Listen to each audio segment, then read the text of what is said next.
General Bato? Ano? Sir, okay na po. You can just stay there. Sige po. Wala Hindi. ano? Kayo, sana tahimik muna kayo dahil importante ito pinag-usapan dito. Hindi nyo alam. Mawawalan kayo ng bansa pag kayo ingay ng ingay dyan. Oh. Oh, makinig muna kayo. Please listen to me. Ganito. Ang mahirap sa atin, sisi kay Duterte administration na hindi pinapaalis.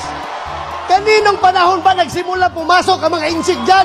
Kaninong panahon nag-build ang mga bases dyan? Di ba?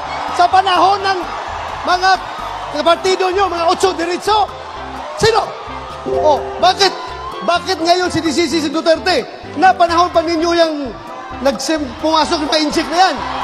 Now, ngayon, baka akala nyo kayo lang ang patriotic. Si Duterte, hindi. Kami, hindi. Well, I must tell you frankly, kung sinong gusto sumama sa akin, bibigyan ko kayo ng baril at bala. Atakihin natin ang... Oh, matapang kayo. Atakihin natin yan. Alright. Sama kayo. Sama. Salamat po, General Bato. Oh, atakihin natin yan.